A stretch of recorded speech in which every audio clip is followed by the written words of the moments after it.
Bonjour à toutes et à tous.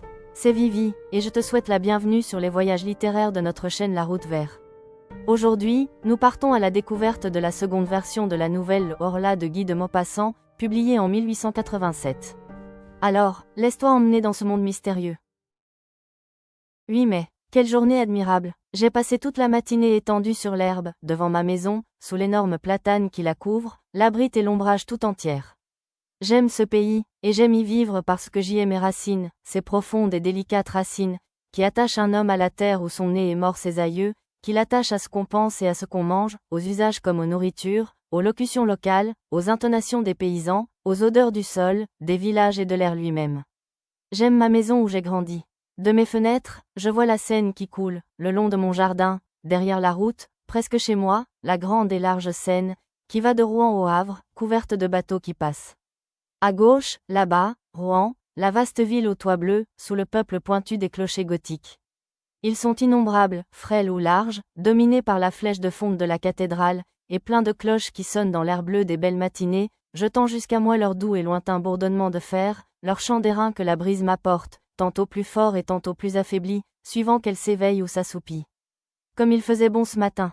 Vers 11 heures, un long convoi de navires, traîné par un remorqueur, gros comme une mouche, et qui râlait de peine en vomissant une fumée épaisse, défila devant ma grille. Après 2 goélettes anglaises, dont le pavillon rouge ondoyait sur le ciel, venait un superbe 3-mâts brésilien, tout blanc, admirablement propre et luisant. Je le saluais, je ne sais pourquoi, tant ce navire me fit plaisir à voir. 15 mai. J'ai un peu de fièvre depuis quelques jours. Je me sens souffrant, ou plutôt je me sens triste. D'où viennent ces influences mystérieuses qui changent en découragement notre bonheur et notre confiance en détresse? On dirait que l'air invisible est plein d'inconnaissables puissances, dont nous subissons les voisinages mystérieux. Je m'éveille plein de gaieté, avec des envies de chanter dans la gorge. Pourquoi? Je descends le long de l'eau, et soudain, après une courte promenade, je rentre désolé, comme si quelque malheur m'attendait chez moi. Pourquoi? Est-ce un frisson de froid qui, frôlant ma peau, a ébranlé mes nerfs et assombri mon âme? Est-ce la forme des nuages, ou la couleur du jour, la couleur des choses, si variables, qui, passant par mes yeux, a troublé ma pensée? Sait-on, tout ce qui nous entoure, tout ce que nous voyons sans le regarder, tout ce que nous frôlons sans le connaître, tout ce que nous touchons sans le palper, tout ce que nous rencontrons sans le distinguer, a sur nous, sur nos organes et, par eux, sur nos idées, sur notre cœur lui-même, des effets rapides, surprenants et inexplicables. Comme il est profond, ce mystère de l'invisible. Nous ne le pouvons sonder avec nos sens misérables, avec nos yeux qui ne savent apercevoir ni le trop petit, ni le trop grand, ni le trop près, ni le trop loin, ni les habitants d'une étoile, ni les habitants d'une goutte d'eau, avec nos oreilles qui nous trompent, car elles nous transmettent les vibrations de l'air en notes sonores. Elles sont des fées qui font ce miracle de changer en bruit ce mouvement et par cette métamorphose donnent naissance à la musique, qui rend chantante l'agitation muette de la nature, avec notre odorat, plus faible que celui du chien, avec notre goût, qui peut à peine discerner l'âge d'un vin. Ah, si nous avions d'autres organes qui accompliraient en notre faveur d'autres miracles, que de choses nous pourrions découvrir encore autour de nous. 16 mai. Je suis malade, décidément. Je me portais si bien le mois dernier. J'ai la fièvre, une fièvre atroce, ou plutôt un énervement fiévreux, qui rend mon âme aussi souffrante que mon corps. J'ai sans cesse cette sensation affreuse d'un danger menaçant, cette appréhension d'un malheur qui vient ou de la mort qui approche, ce pressentiment qui est sans doute l'atteinte d'un mal encore inconnu, germant dans le sang et dans la chair. 18 mai. Je viens d'aller consulter un médecin, car je ne pouvais plus dormir. Il m'a trouvé le pouls rapide, l'œil dilaté, les nerfs vibrants, mais sans aucun symptôme alarmant. Je dois me soumettre aux douches et boire du bromure de potassium. 25 mai. Aucun changement. Mon état, vraiment, est bizarre. À mesure qu'approche le soir, une inquiétude incompréhensible m'envahit, comme si la nuit cachait pour moi une menace terrible. Je dîne vite, puis j'essaie de lire, mais je ne comprends pas les mots, je distingue à peine les lettres. Je marche alors dans mon salon de long en large, sous l'oppression d'une crainte confuse et irrésistible, la crainte du sommeil et la crainte du lit. Vers 10 heures, je monte dans ma chambre. À peine entrée, je donne 2 tours de clé, et je pousse les verrous. J'ai peur, de quoi? Je ne redoutais rien jusqu'ici. J'ouvre mes armoires, je regarde sous mon lit. J'écoute. Quoi? Est-ce étrange qu'un simple malaise, un trouble de la circulation peut-être, l'irritation d'un filet nerveux, un peu de congestion, une toute petite perturbation dans le fonctionnement si imparfait et si délicat de notre machine vivante, puisse faire un mélancolique du plus joyeux des hommes, et un poltron du plus brave? Puis, je me couche, et j'attends le sommeil comme on attendrait le bourreau. Je l'attends avec l'épouvante de sa venue, et mon cœur bat, et mes jambes frémissent, et tout mon corps tressaille dans la chaleur des draps, jusqu'au moment où je tombe tout à coup dans le repos, comme on tomberait pour s'y noyer, dans un gouffre d'eau stagnante. Je ne le sens pas venir, comme autrefois, ce sommeil perfide, caché près de moi, qui me guette, qui va me saisir par la tête, me fermer les yeux, m'anéantir. Je dors, longtemps, 2 ou 3 heures, puis un rêve, non, un cauchemar m'étreint. Je sens bien que je suis couché et que je dors. Je le sens et je le sais, et je sens aussi que quelqu'un s'approche de moi, me regarde, me palpe, monte sur mon lit, s'agenouille sur ma poitrine, me prend le cou entre ses mains et serre. Serre, de toute sa force pour m'étrangler. Moi, je me débats, lié par cette impuissance atroce, qui nous paralyse dans les songes. Je veux crier, je ne peux pas. Je veux remuer, je ne peux pas. J'essaie, avec des efforts affreux, en haletant, de me tourner, de rejeter cet être qui m'écrase et qui m'étouffe, je ne peux pas. Et soudain, je m'éveille, affolé, couvert de sueur. J'allume une bougie, je suis seul. Après cette crise, qui se renouvelle toutes les nuits, je dors enfin, avec calme, jusqu'à l'aurore. 2 juin. Mon état s'est encore aggravé. Qu'ai-je donc? Le bromure n'y fait rien. Les douches n'y font rien. Tantôt, pour fatiguer mon corps, si là pourtant, j'allais faire un tour dans la forêt de Roumar. Je crus d'abord que l'air frais, léger et doux, plein d'odeurs d'herbe et de feuilles, me versait aux veines un sang nouveau, au cœur une énergie nouvelle. Je pris une grande avenue de chasse, puis je tournai vers la Bouille, par une allée étroite, entre 2 armées d'arbres démesurément hauts qui mettaient un toit vert, épais, presque noir, entre le ciel et moi. Un frisson me saisit soudain, non pas un frisson de froid, mais un étrange frisson d'angoisse. Je hâtai le pas, inquiet d'être seul dans ce bois, apeuré sans raison, stupidement, par la profonde solitude. Tout à coup, il me sembla que j'étais suivi, qu'on marchait sur mes talons, tout prêt, à me toucher. Je me retournai brusquement. J'étais seul. Je ne vis derrière moi que la droite et large allée, vide, haute, redoutablement vide, et de l'autre côté elle s'étendait aussi à perte de vue, toute pareille, effrayante. Je fermai les yeux. Pourquoi? Et je me mis à tourner sur un talon, très vite, comme une toupie. Je faillis tomber. Je rouvris les yeux. Les arbres dansaient, la terre flottait. Je dus m'asseoir. Puis, je ne savais plus par où j'étais venu. Bizarre idée, bizarre idée, je ne savais plus du tout. Je partis par le côté qui se trouvait à ma droite, et je revins dans l'avenue qui m'avait amené au milieu de la forêt. 3 juin. La nuit a été horrible. Je vais m'absenter pendant quelques semaines. Un petit voyage, sans doute, me remettra. 2 juillet. Je rentre. Je suis guéri. J'ai fait d'ailleurs une excursion charmante. J'ai visité le Mont Saint-Michel que je ne connaissais pas. Quelle vision, quand on arrive, comme moi, à Avranches, vers la fin du jour. La ville est sur une colline, et on me conduisit dans le jardin public, au bout de la cité. Je poussai un cri d'étonnement. Une baie démesurée s'étendait devant moi, à perte de vue, entre 2 côtes écartées se perdant au loin dans les brumes, et au milieu de cette immense baie jaune, sous un ciel d'or et de clarté, s'élevait sombre et pointu un mont étrange, au milieu des sables. Le soleil venait de disparaître, et sur l'horizon encore flamboyant se dessinait le profil de ce fantastique rocher qui porte sur son sommet un fantastique monument. Dès l'aurore, j'allai vers lui. La mer était basse, comme la veille au soir, et je regardais se dresser devant moi, à mesure que j'approchais d'elle, la surprenante abbaye. Après plusieurs heures de marche, j'atteignis l'énorme bloc de pierre qui porte la petite cité dominée par la grande église. Ayant gravi la rue étroite et rapide, j'entrai dans la plus admirable demeure gothique construite pour Dieu sur la terre, vaste comme une ville, pleine de salles basses écrasées sous des voûtes et de hautes galeries que soutiennent de frêles colonnes. J'entrai dans ce gigantesque bijou de granit, aussi léger qu'une dentelle, couvert de tours, de sveltes clochetons, où montent des escaliers tordus, et qui lancent dans le ciel bleu des jours, dans le ciel noir des nuits, leurs têtes bizarres hérissées de chimères, de diables, de bêtes fantastiques, de fleurs monstrueuses, et reliés l'un à l'autre par de fines arches ouvragées. Quand je fus sur le sommet, je dis au moine qui m'accompagnait, « Mon père, comme vous devez être bien ici. » Il répondit, « Il y a beaucoup de vent, monsieur. » Et nous nous mîmes à causer en regardant monter la mer, qui courait sur le sable et le couvrait d'une cuirasse d'acier. Et le moine me conta des histoires, toutes les vieilles histoires de ce lieu, des légendes, toujours des légendes. Une d'elles me frappa beaucoup. Les gens du pays, ceux du mont, prétendent qu'on entend parler la nuit dans les sables, puis qu'on entend bêler 2 chèvres, l'une avec une voix forte, l'autre avec une voix faible. Les incrédules affirment que ce sont les cris des oiseaux de mer, qui ressemblent tantôt à des bêlements, et tantôt à des plaintes humaines.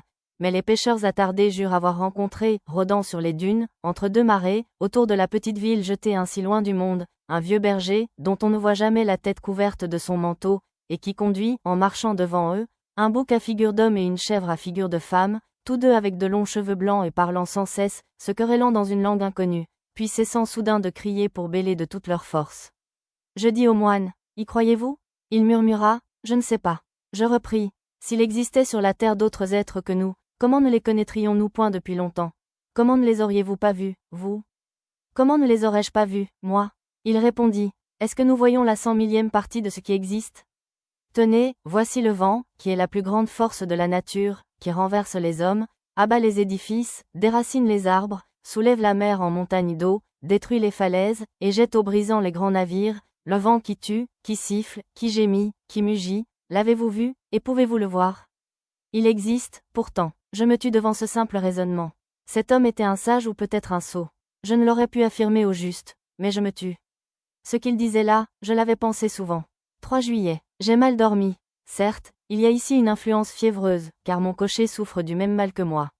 En rentrant hier, j'avais remarqué sa pâleur singulière. Je lui demandais, qu'est-ce que vous avez, Jean? J'ai que je ne peux plus me reposer, monsieur, ce sont mes nuits qui mangent mes jours. Depuis le départ de monsieur, cela me tient comme un sort. Les autres domestiques vont bien cependant, mais j'ai grand peur d'être repris, moi. 4 juillet. Décidément, je suis repris. Mes cauchemars anciens reviennent. Cette nuit, j'ai senti quelqu'un accroupi sur moi, et qui, sa bouche sur la mienne, buvait ma vie entre mes lèvres. Oui, il la puisait dans ma gorge, comme aurait fait une sangsue. Puis il s'est levé, repu, et moi je me suis réveillé, tellement meurtri, brisé, anéanti, que je ne pouvais plus remuer. Si cela continue encore quelques jours, je repartirai certainement. 5 juillet. Ai-je perdu la raison? Ce qui s'est passé, ce que j'ai vu la nuit dernière est tellement étrange, que ma tête s'égare quand j'y songe.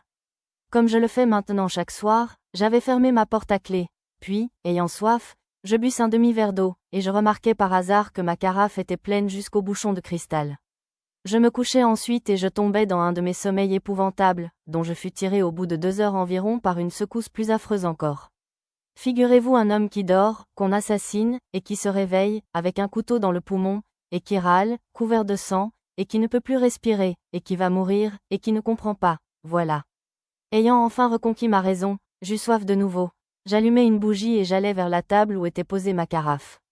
Je la soulevai en la penchant sur mon verre, rien ne coula. Elle était vide complètement. D'abord, je n'y compris rien.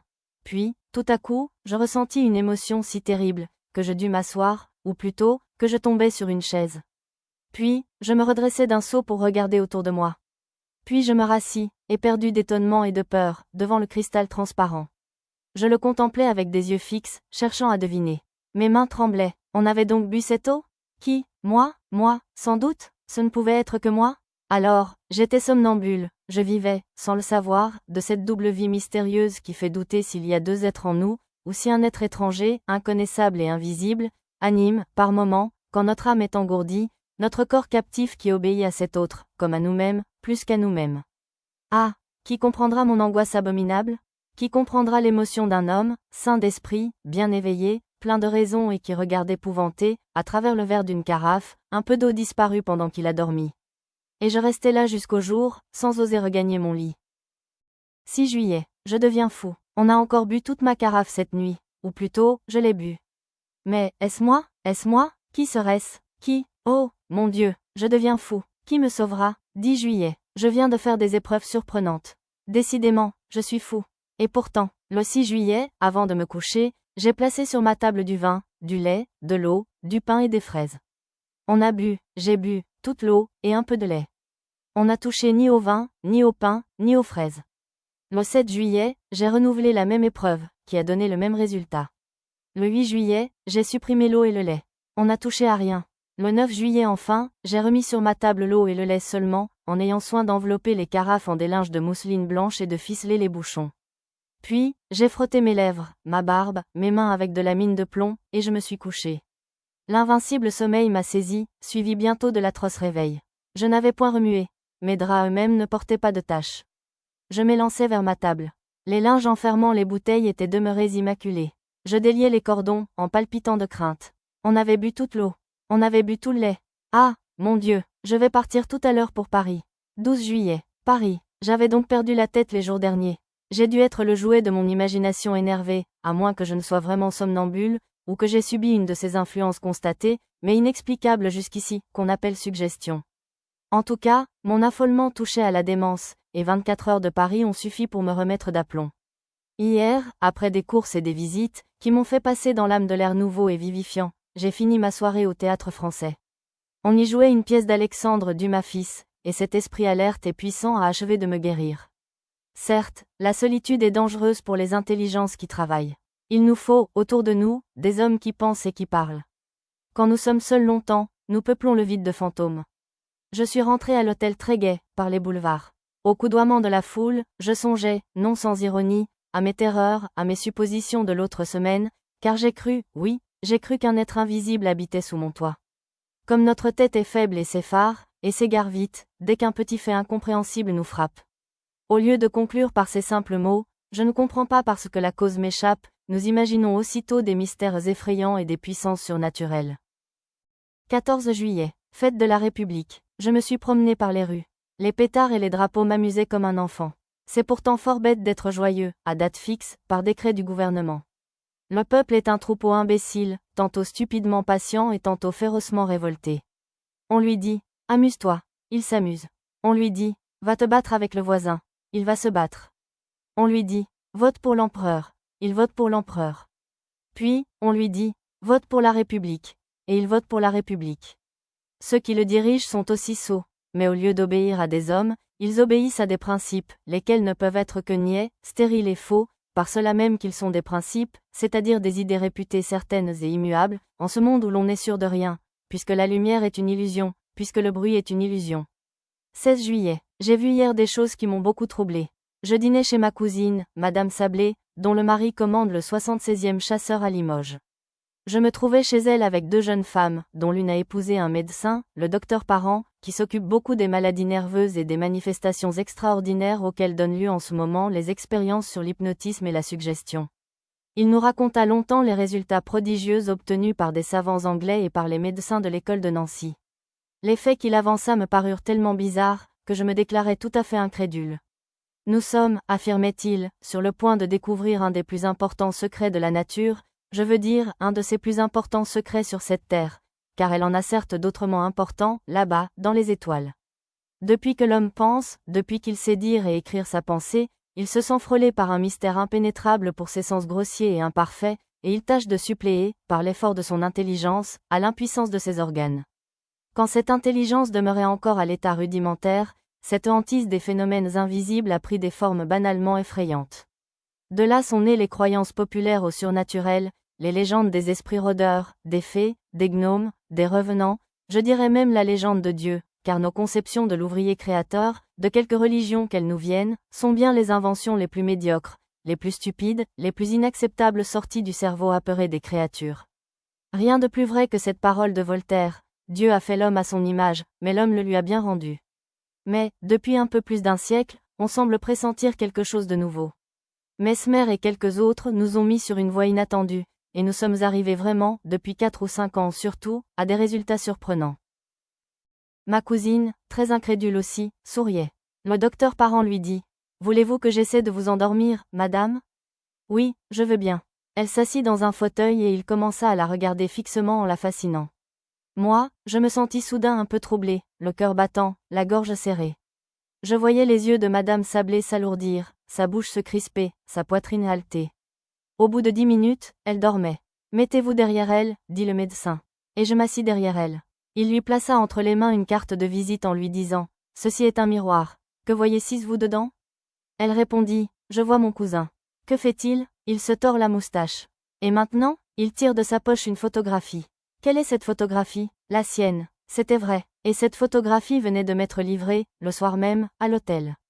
Comment est-il sur ce portrait ? Il se tient debout avec son chapeau à la main. Donc elle voyait dans cette carte, dans ce carton blanc, comme elle eût vu dans une glace. Les jeunes femmes, épouvantées, disaient « Assez, assez, assez ».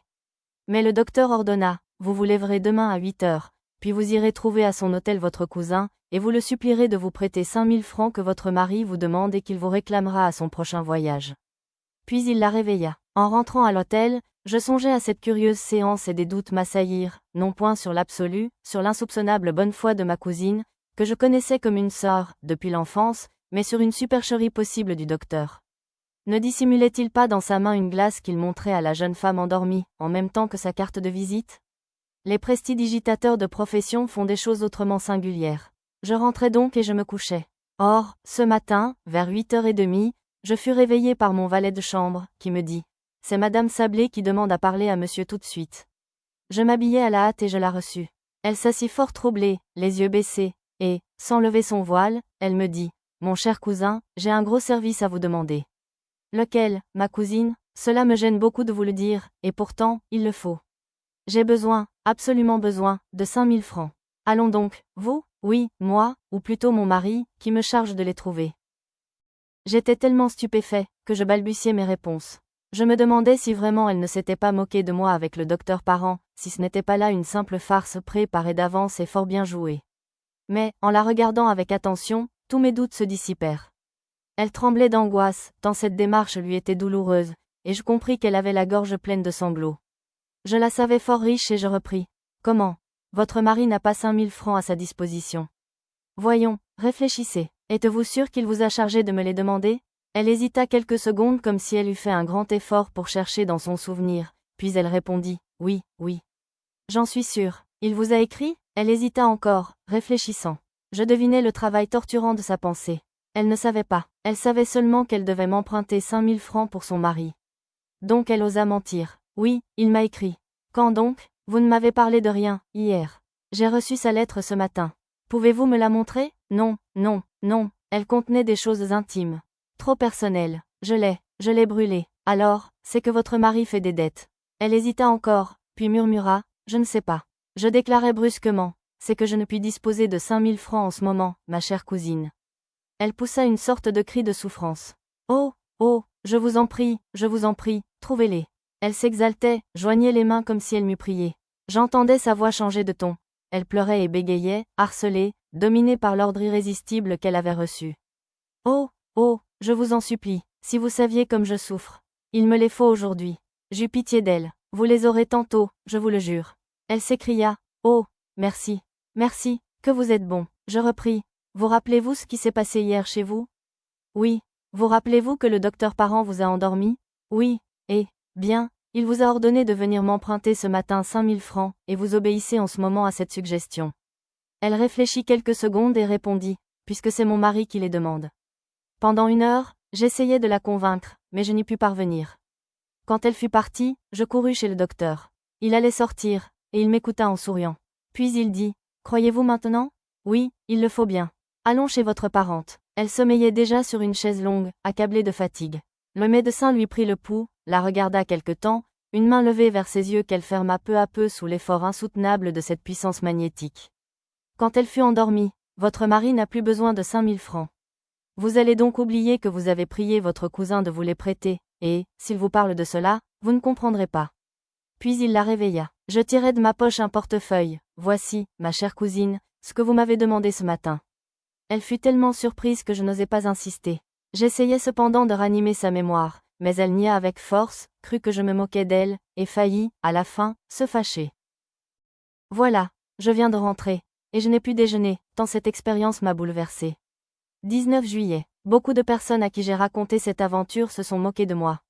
Je ne sais plus que penser.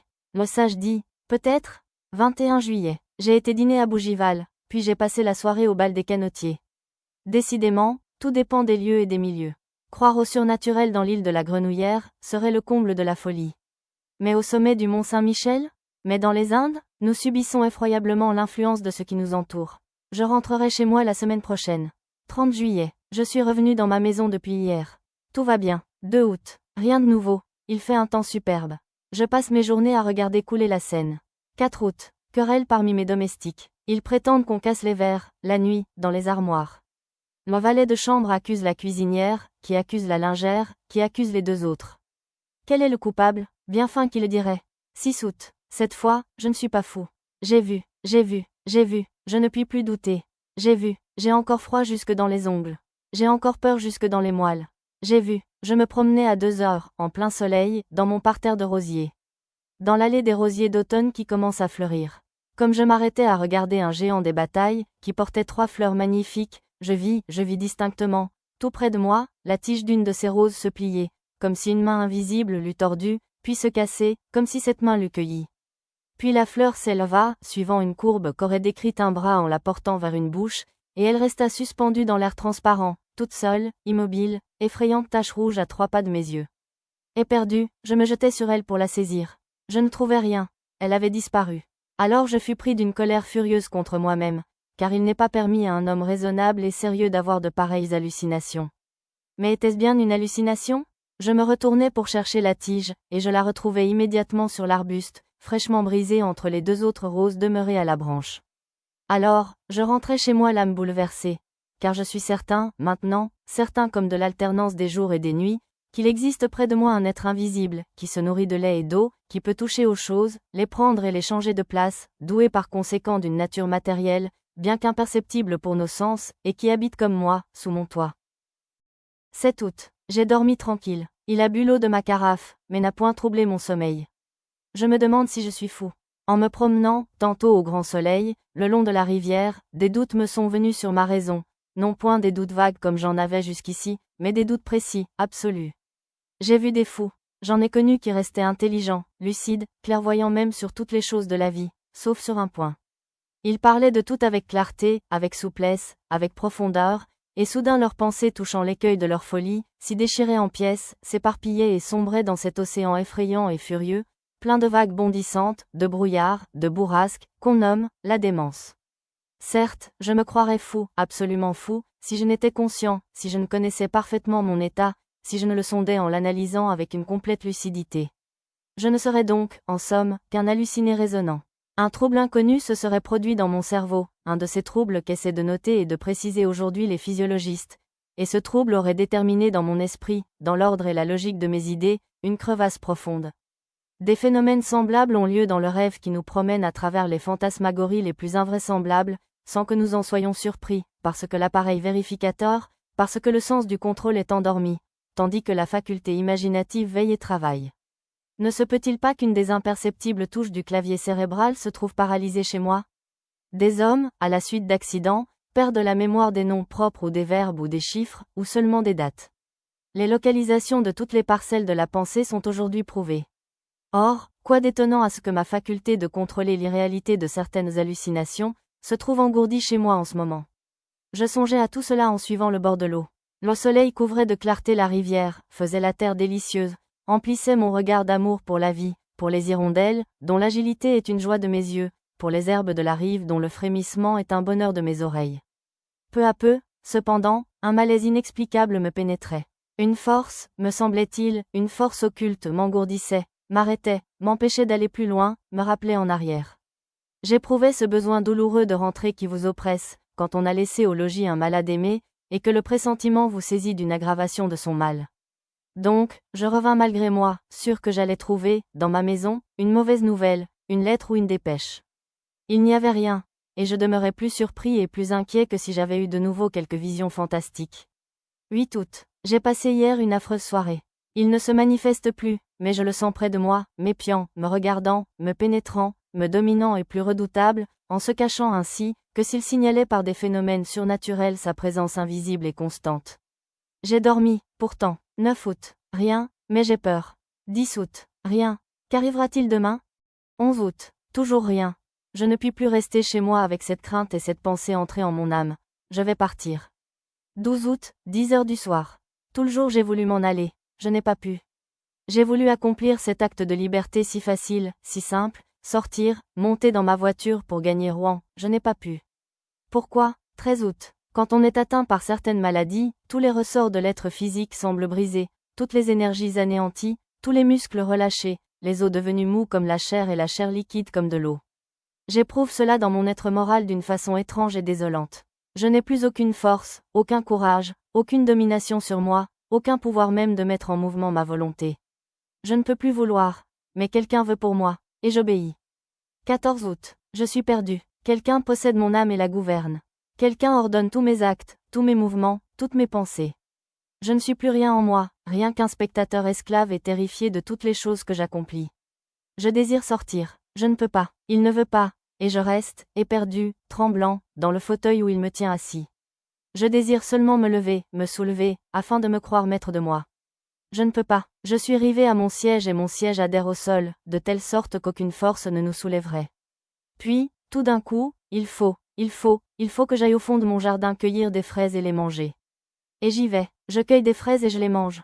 Oh, mon Dieu, mon Dieu, mon Dieu, est-il un Dieu? S'il en est un, délivrez-moi, sauvez-moi, secourez-moi, pardon, pitié, grâce, sauvez-moi. Oh, quelle souffrance! Quelle torture, quelle horreur! 15 août. Certes, voilà comment était possédée et dominée ma pauvre cousine, quand elle est venue m'emprunter 5000 francs. Elle subissait un vouloir étranger entrer en elle, comme une autre âme parasite et dominatrice. Est-ce que le monde va finir? Mais celui qui me gouverne, quel est-il, cet invisible? Cet inconnaissable, ce rôdeur d'une race surnaturelle? Donc les invisibles existent. Alors, comme depuis l'origine du monde ne se sont-ils pas encore manifestés d'une façon précise comme ils le font pour moi? Je n'ai jamais rien lu qui ressemble à ce qui s'est passé dans ma demeure. Oh, si je pouvais la quitter, si je pouvais m'en aller, fuir et ne pas revenir. Je serais sauvé, mais je ne peux pas. 16 août. J'ai pu m'échapper aujourd'hui pendant 2 heures, comme un prisonnier qui trouve ouverte, par hasard, la porte de son cachot. J'ai senti que j'étais libre tout à coup et qu'il était loin. J'ai ordonné d'atteler bien vite et j'ai gagné Rouen. Oh, quelle joie de pouvoir dire à un homme qui obéit. Allez à Rouen. Je me suis fait arrêter devant la bibliothèque et j'ai prié qu'on me prêtât le grand traité du docteur Hermann Eretos sur les habitants inconnus du monde antique et moderne. Puis, au moment de remonter dans mon coupé, j'ai voulu dire, à la gare, et j'ai crié, je n'ai pas dit, j'ai crié d'une voix si forte que les passants se sont retournés, à la maison, et je suis tombé, affolé d'angoisse, sur le coussin de ma voiture. Il m'avait retrouvé et repris. 17 août. Ah, quelle nuit, et pourtant il me semble que je devrais me réjouir. Jusqu'à 1 heure du matin, j'ai lu.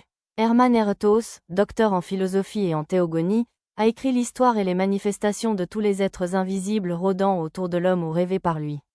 Il décrit leurs origines, leur domaine, leur puissance. Mais aucun d'eux ne ressemble à celui qui me hante.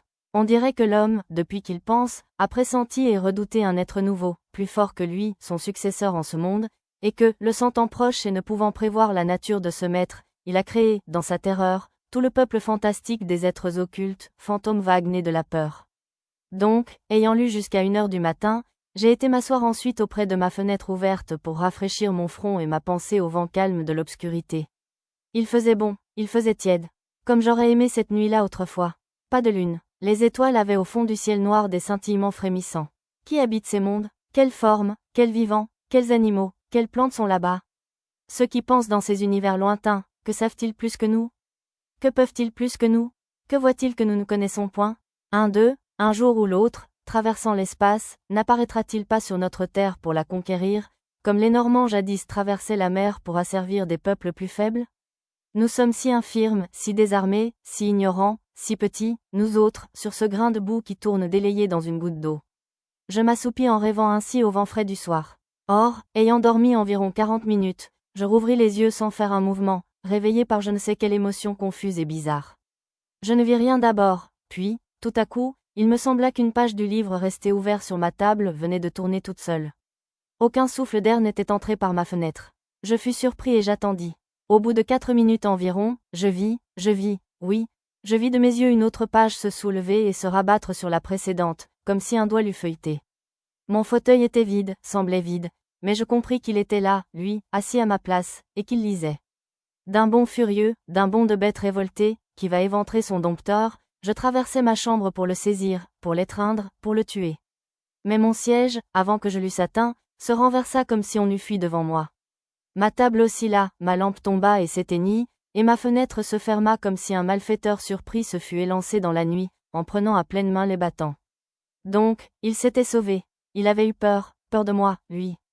Alors, demain, ou après, ou un jour quelconque, je pourrais donc le tenir sous mes poings, et l'écraser contre le sol. Est-ce que les chiens, quelquefois, ne mordent point et n'étranglent pas leur maître? 18 août. J'ai songé toute la journée. Oh, oui, je vais lui obéir, suivre ses impulsions, accomplir toutes ses volontés, me faire humble, soumis, lâche. Il est le plus fort. Mais une heure viendra. 19 août. Je sais tout. Je viens de lire ceci dans la revue du Monde scientifique. Une nouvelle assez curieuse nous arrive de Rio de Janeiro. Une folie, une épidémie de folie, comparable aux démences contagieuses qui atteignirent les peuples d'Europe au Moyen Âge, sévit en ce moment dans la province de San Paulo. Les habitants éperdus quittent leurs maisons, désertent leur village, abandonnent leur culture, se disant poursuivis, possédés, gouvernés comme un bétail humain par des êtres invisibles bien que tangibles, des sortes de vampires qui se nourrissent de leur vie, pendant leur sommeil, et qui boivent en outre de l'eau et du lait sans paraître touchés à aucun autre aliment. Monsieur le professeur Dom Pedro Henrique, accompagné de plusieurs savants médecins, est parti pour la province de San Paulo afin d'étudier sur place les origines et les manifestations de cette surprenante folie, et de proposer à l'empereur les mesures qui lui paraîtront le plus propres à rappeler à la raison ces populations en délire. Je me rappelle le beau trois-mâts brésilien qui passa sous mes fenêtres en remontant la Seine, le 8 mai dernier. Je le trouvais si joli, si blanc, si gai. L'être était dessus, venant de là-bas, où sa race est née. Et il m'a vu, il a vu ma demeure blanche aussi, et il a sauté du navire sur la rive. Oh, mon Dieu, à présent, je sais, je devine. Le règne de l'homme est fini.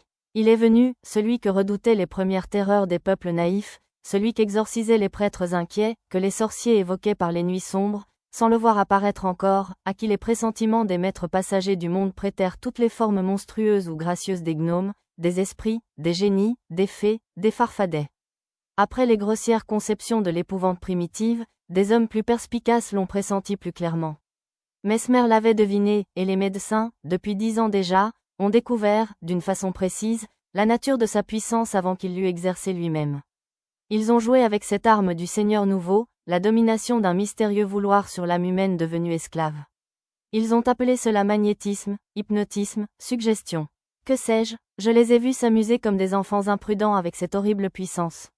Malheur à nous, malheur à l'homme, il est venu, comment se nomme-t-il, il me semble qu'il me crie son nom, et je ne l'entends pas.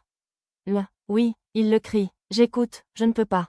Répète, Horla, j'ai entendu, le Horla, c'est lui.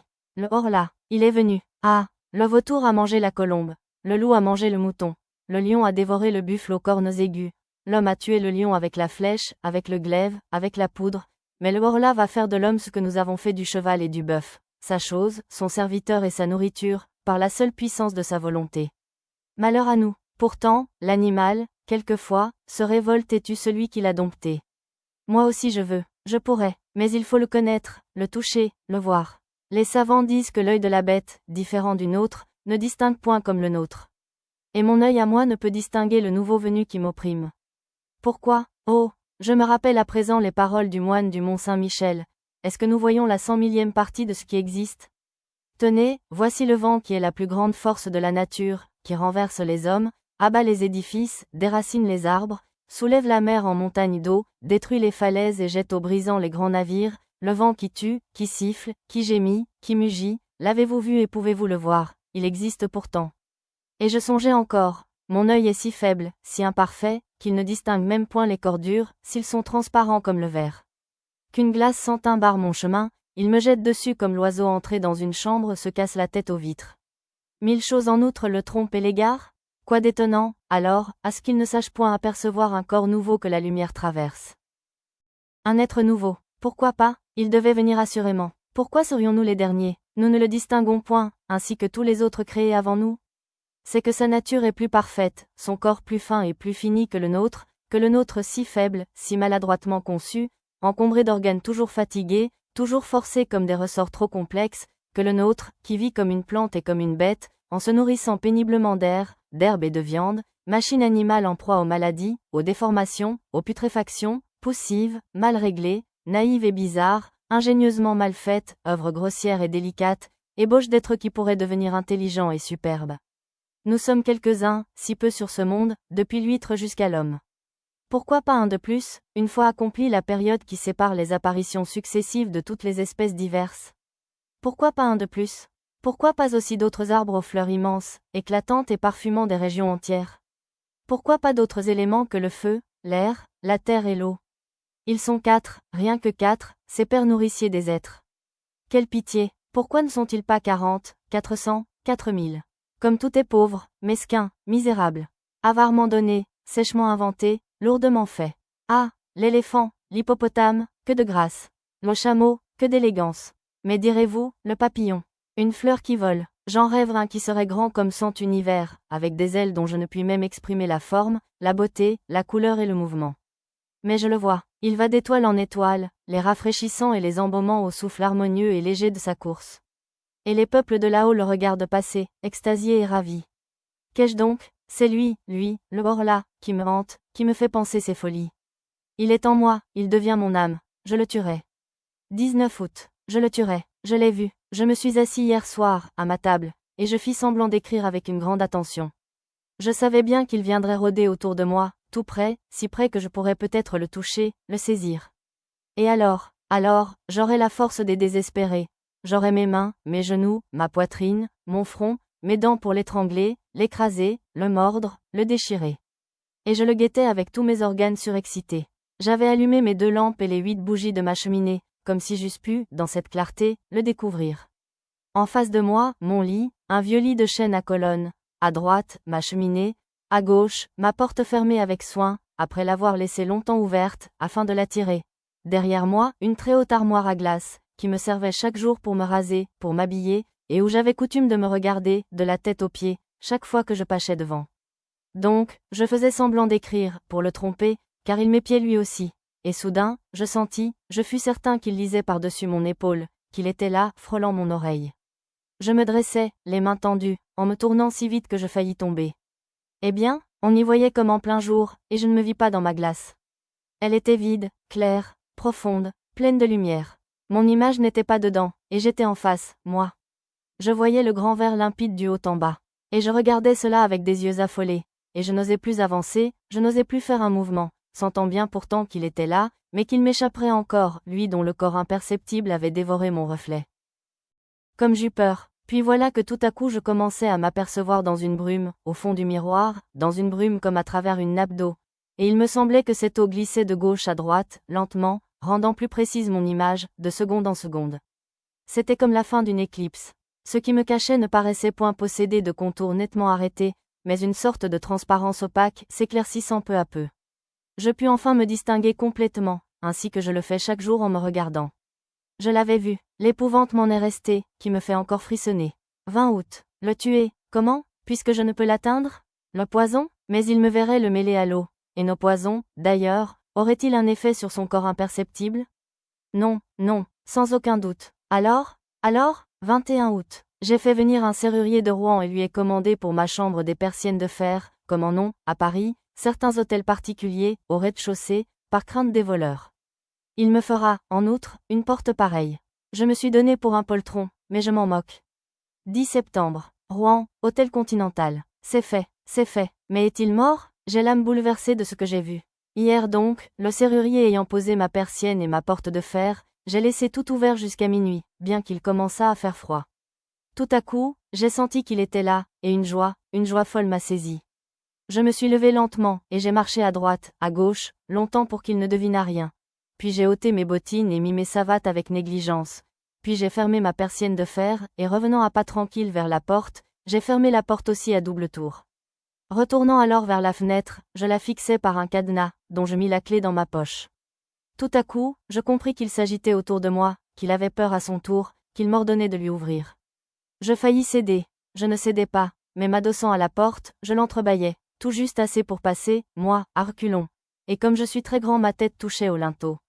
J'étais sûr qu'il n'avait pu s'échapper et je l'enfermais, tout seul. Quelle joie, je le tenais. Alors, je descendis, en courant. Je pris dans mon salon, sous ma chambre, mes 2 lampes et je renversai toute l'huile sur le tapis, sur les meubles, partout. Puis j'y mis le feu, et je me sauvai, après avoir bien refermé, à double tour, la grande porte d'entrée. Et j'allais me cacher au fond de mon jardin, dans un massif de lauriers. Comme ce fut long, tout était noir, muet, immobile. Pas un souffle d'air, pas une étoile, des montagnes de nuages qu'on ne voyait point, mais qui pesaient sur mon âme si lourd. Je regardais ma maison, et j'attendais. Comme ce fut long, je croyais déjà que le feu s'était éteint tout seul, ou qu'il l'avait éteint, lui, quand une des fenêtres d'en bas creva sous la poussée de l'incendie, et une grande flamme rouge et jaune, longue, molle, caressante, monta le long du mur blanc et le baisa jusqu'au toit. Une lueur courut dans les arbres, dans les branches, dans les feuilles, et un frisson de peur aussi. Les oiseaux se réveillaient, un chien se mit à hurler. Il me sembla que le jour se levait. 2 autres fenêtres éclatèrent aussitôt, et je vis que tout le bas de ma demeure n'était plus qu'un effrayant brasier. Mais un cri horrible, suraigu, déchirant, un cri de femme passa dans la nuit, et 2 mansardes s'ouvrirent. J'avais oublié mes domestiques, je vis leurs faces affolées, et leurs bras qui s'agitaient. Alors, éperdu d'horreur, je me mis à courir vers le village en hurlant « Au secours! Au secours! Au feu! Au feu !» Je rencontrais des gens qui s'en venaient déjà et je retournais avec eux, pour voir. La maison, maintenant, n'était plus qu'un bûcher horrible et magnifique, un bûcher monstrueux, éclairant toute la terre, un bûcher où brûlaient des hommes, et où il brûlait aussi, lui, mon prisonnier, l'être nouveau, le nouveau maître, le Horla. Soudain le toit tout entier s'engloutit entre les murs et un volcan de flammes jaillit jusqu'au ciel. Par toutes les fenêtres ouvertes sur la fournaise, je voyais la cuve de feu, et je pensais qu'il était là, dans ce four, mort. Mort, peut-être, son corps que le jour traversait n'était-il pas indestructible par les moyens qui tuent les nôtres? S'il n'était pas mort, seul peut-être le temps a prise sur l'être invisible et redoutable. Pourquoi ce corps transparent, ce corps inconnaissable, ce corps d'esprit, s'il devait craindre, lui aussi, les maux, les blessures, les infirmités, la destruction prématurée? La destruction prématurée? Toute l'épouvante humaine vient d'elle. Après l'homme, le Horla. Après celui qui peut mourir tous les jours, à toutes les heures, à toutes les minutes, par tous les accidents, est venu celui qui ne doit mourir qu'à son jour, à son heure, à sa minute, parce qu'il a touché la limite de son existence. Non, sans aucun doute, Il n'est pas mort. Alors, il va donc falloir que je me tue, moi. Et après avoir découvert le Horla, demande-toi simplement, le narrateur est-il réellement poursuivi par un être invisible, ou devient-il peu à peu prisonnier de son propre esprit? À bientôt pour un nouveau voyage littéraire.